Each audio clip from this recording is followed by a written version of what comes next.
18 जुलाई वर्ष 2020 नौवीं कक्षा मैथ्स 1 फर्स्ट चैप्टर समुच्चय कर रहे थे, जिसमें प्रश्न संग्रह 1.3 के 2 सवाल हम कर चुके थे। आइए शुरू करते हैं आगे तीसरे सवाल से। तीसरे सवाल में विश्व समुच्चय, जिसे हम यू अक्षर द्वारा दर्शाते हैं, वो दिया है 1 2 3 7 8 9 10 11 12। समुच्चय P दिया है 1 3 7 10।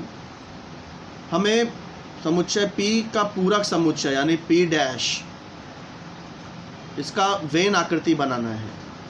तो P डैश कैसे लिखते हैं पहले वो समझ लीजिए। देखिए P में क्या है 1 3 7 10 है, तो आप क्या कर लीजिए, P डैश यदि लिखना है तो 1 3 7 10 इसे यहाँ पर U में निशान लगा लीजिए। 1 ये 3 है तो 3 पे निशान, ये 7 है तो 7 पे निशान, 10 है तो 10 पे निशान। अब जिसे आपने निशान नहीं लगाया है, जो यानी जो बच गए हैं, वो आपको यहाँ P डैश में लिखना है। तो ये मिल गया P का पूरक समुच्चय यानी कि P डैश। वेन आकृति में U कैसे बनाते हैं, U इस तरह से चतुर्भुज की तरह से बनाएंगे। इसके अंदर P बना लीजिए, ये सर्कल। P के अंदर जो नंबर है 1 3 7 10 वो सब लिख लीजिए P के अंदर। अब जो बचे हुए नंबर हैं वो सब इस सर्कल के बाहर आ जाएंगे, 2 8 9 11 12, वो P डैश हो गया। तो ये वेन आकृति बन गई। सेकंड क्या पूछा है, सेकंड हमें जांच करना है कि P डैश का डैश और P दोनों बराबर होंगे या नहीं, इसकी जांच करना है। तो P तो हमारे पास है ही है 1 3 7 10, लेकिन P डैश का डैश ये अभी तक नहीं है हमारे पास। तो जैसे हमने P डैश निकाला था वैसे ही P डैश का डैश भी निकाल सकते हैं। कैसे, देखिए शुरू करते हैं। U मैंने एक बार फिर से पूरा का पूरा वैसे ही लिख दिया। P डैश हमने यहाँ जो निकाला था वही P डैश भी लिख दिया। अब मुझे P डैश का भी डैश निकालना है। तो जैसे हम ऊपर किए थे, P डैश में 2 8 9 11 12 है, तो यहाँ भी 2 8 9 11 12 ये सब में निशान लगा दिया मैंने। 2 8 9 11 12 ये सब में निशान लगा दिया। तो जो बच गए हैं जिसमें हमने निशान नहीं लगा वो P डैश का डैश हो गया 1 3 7 10। तो P डैश का डैश मैंने लिख दिया। P हमको पता ही है ऊपर, तो P भी यहाँ पर मैंने लिख दिया, दोनों साथ में। अब ध्यान से देखिए, P डैश के डैश में जो घटक हैं P में भी वही घटक हैं, यानी ये दोनों समान हैं। इसलिए हम लिख सकते हैं P डैश और बराबर P। अब हमको कहाँ से समझ में आया, ये नंबर 1 और नंबर 2 से समझ में आया ये बात, इसलिए हम यहाँ लिखेंगे 1 और 2 से। तो आइए बढ़ते हैं अगले सवाल की तरफ। चौथा सवाल, यहाँ पर समुच्चय A दिया है 1 3 2 7 और इसके 3 उप समुच्चय लिखने हैं। उप समुच्चय माने यानी कि इसके अंदर आने वाले समुच्चय। तो मैंने यहाँ पे लिख दिया। आप एक घटक वाले भी ले सकते हो, 2 घटक वाले भी ले सकते हो। मैंने यहाँ फ़िलहाल 1 घटक वाले लिखे हैं, तो ये 1 ले लिया, 3 ले लिया, 2 ले लिया, इसे मैंने P नाम दे दिया, Q दे, इसे R दे दिया।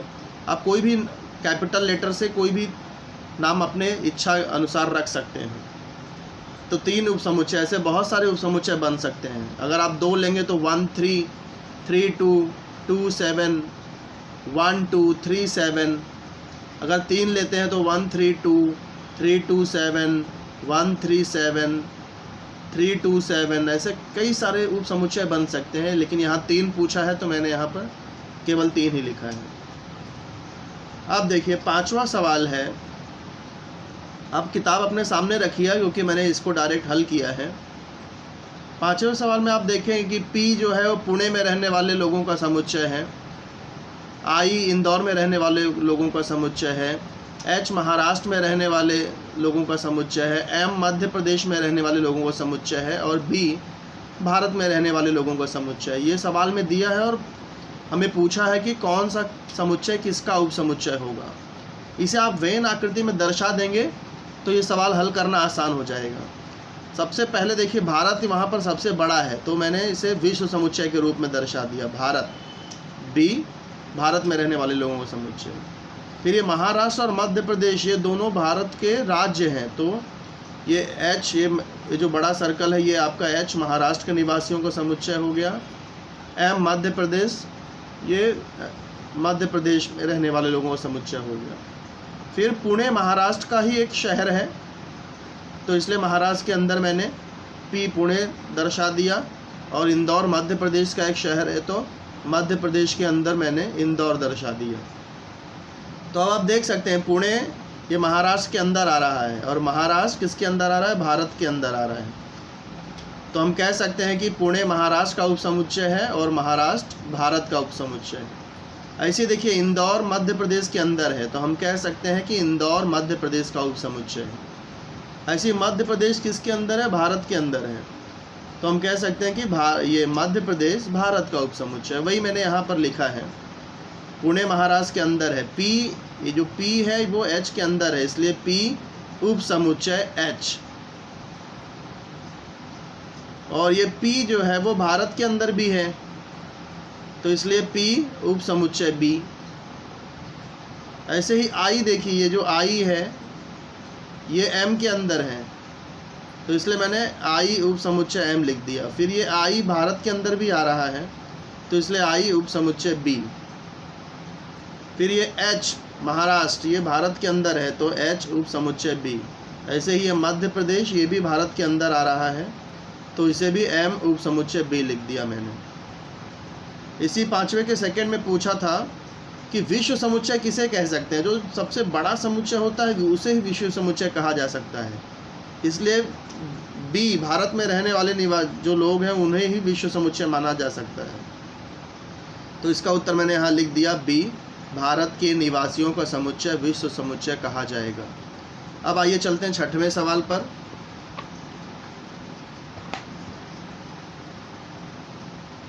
छठे सवाल में पूछा गया है कि कौन सा समुच्चय विश्व समुच्चय लिखा जा सकता है या लिया जा सकता है।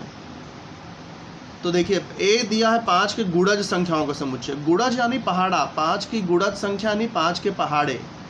तो इसे मैंने सूची पद्धति में लिख दिया, 5 का 5, 5 दूनी 10, 5 ते 15, ये 5 5 जोड़ते जाइए, 5 15 + 5 20, 20 5 25, 25 5 30, ऐसे अनंत नंबर मिलेंगे, इसलिए मैंने ये डॉट डॉट डॉट करके छोड़ दिया है, नंबर बढ़ते चले जाएंगे। ए लिख दिया। बी 7 के पहाड़ों की संख्याओं का समुच्चय, फिर से 7 के पहाड़ा, 7 दूनी 14, 7 त्रिक 21, 7 चौक 28, 7 7 जोड़ते जाएंगे, नंबर मिलता जाएगा। और ये अनंत बहुत सारे नंबर मिलेंगे, अनंत, इसका कोई अंत नहीं, इसलिए डॉट डॉट कर दिया मैंने। सी है 12 की गुणज संख्याओं का समुच्चय। गुणज 12 की गुणज यानी 12 के पहाड़ा, तो ये 12 दूनी 24, 12 3 36 से 12 12 जोड़ते जाएंगे, नंबर मिलता चला जाएगा, तो ये डॉट डॉट डॉट कर दिया लास्ट में। अब हमें ध्यान से सोचना है कि ये जो नंबर ए बी और सी में लिखा है मैंने, ये किस समुच्चय के अंदर आ सकता है। तो देखिए जो प्राकृतिक संख्याएं होती हैं, मैंने बताया था प्राकृतिक संख्या यानी जो गिनती वाली संख्याएं होती हैं, 1 2 3 4 गिनने वाले जो नंबर हैं, उसके अंदर भी ये सारे नंबर आ जाएंगे। फिर जो पूर्ण संख्या होती है 0 1 2 3 4 5 6 7 8 ऐसे बढ़ते अनंत, इसके अंदर भी ये सारे नंबर आ सकते हैं।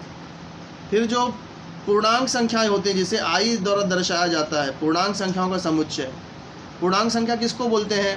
सभी ज़ीरो को, ज़ीरो, फिर सारी धनात्मक संख्याएं 1 2 3 4 5 6 अनंत, सारी ऋणात्मक संख्याएं -1 -2 -3 -4, ये सब मिला करके पूर्णांक संख्याएं कहलाई जाती हैं, जिसे आई संकेत से दर्शाया जाता है। तो ये तीनों प्राकृतिक संख्या, पूर्ण संख्या, पूर्णांक संख्या, तीनों समुच्चय में ये आ रहा है। तो इन तीनों में से किसी एक को भी विश्व समुच्चय लिखा जा सकता है, ये इसका उत्तर होता है। ऐसे ही इसी छठे का ही दूसरा सवाल है, पी 4 के गुणज पूर्णांक संख्याओं का समुच्चय है। तो 4 के गुणज मैंने लिख दिया, 4 का गुणज यानी 4 का पहाड़ा, 4 का 4, 4 दूनी 8, 4 3 12, 4 चौक 16, इस तरह बढ़ता चला जाएगा। टी क्या है? सम वर्ग संख्याओं का समुच्चय, यानी ऐसी संख्या जो वर्ग हो और सम हो।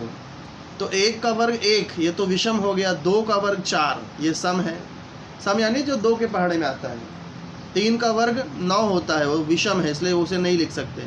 4 का वर्ग 16, ये सम है। तो ऐसे ही 6 का वर्ग, 8 का वर्ग, 10 का वर्ग, ऐसे लिखते चले जाएंगे, तो ये सारे नंबर मिलते चले जाएंगे। अब ये दोनों नंबर भी जो हम देख रहे हैं, ये भी प्राकृतिक संख्या, पूर्ण संख्या और पूर्णांक संख्या, इनके अंदर ही आ रहा है। तो इन तीनों में से किसी को भी हम विश्व समुच्चय यहाँ पर लिया जा सकता है। तो ये इसका उत्तर हो गया। NWIN मतलब प्राकृतिक संख्या, नेचुरल नंबर जिसे इंग्लिश में कहते हैं। W पूर्ण संख्या जिसे इंग्लिश में होल नंबर कहते हैं। I यानी पूर्णांक संख्या, इंटीजर जिसे इंग्लिश में कहते हैं, इसलिए I अक्षर। तो इन तीनों में से किसी भी समुच्चय को विश्व समुच्चय दर्शाया जा सकता है। आइए बढ़ते हैं छठे सवाल के बाद सातवें सवाल पर। सातवें सवाल में क्या दिया है कि कक्षा के सभी विद्यार्थियों का जो समुच्चय है उसे विश्व समुच्चय मान लो। तो विश्व समुच्चय को इंग्लिश में यूनिवर्सल सेट कहते हैं, इसलिए इसे U मान लिया। U जो है कक्षा के सभी विद्यार्थियों का समुच्चय है। समुच्चय A जो है गणित में 50% या उससे अधिक अंक प्राप्त करने वाले विद्यार्थियों का समुच्चय है, ऐसा सवाल में दिया है। और सवाल में पूछा गया है कि A के पूरक समुच्चय लिखिए। A का पूरक समुच्चय यानी A' हमें लिखना है। तो पिछले सवाल में मैंने आपको बताया था A' लिखने के लिए क्या करना पड़ेगा। ये जो आपका विश्व समुच्चय है इसमें से A को निकाल दीजिए। मैंने पिछले सवाल में निशान लगाया था और निशान वाले नंबर को निकाल दिया था। तो यहाँ पर क्या करना है, ये कक्षा के सभी विद्यार्थियों में से गणित में 50% या उससे अधिक अंक प्राप्त करने वाले विद्यार्थियों को निकाल दीजिए। जो बचेगा वही आपका A' होगा, यानी कि A का पूरक समुच्चय होगा। तो देखिए कक्षा के सभी विद्यार्थियों में से गणित में 50% या उससे अधिक अंक पाने वाले विद्यार्थियों को यदि निकाल दिया जाए तो कौन बचेगा, वही बचेंगे जिनका गणित में 50% से कम अंक प्राप्त करने वाले विद्यार्थी ही बचेंगे। तो इसलिए A' आ जाएगा गणित में 50% से कम अंक प्राप्त करने वाले विद्यार्थियों का समुच्चय। तो इसी के साथ ये मैथ्स 1 का 1.3 समाप्त होता है। इसे आप लोग अपने नोटबुक में बहुत सुंदरता से अच्छे से इसको लिखिए पूरा, और पूरा करके होमवर्क में भेजिए। 1.4 हम लोग अगले वीडियो में इसकी चर्चा करेंगे। धन्यवाद।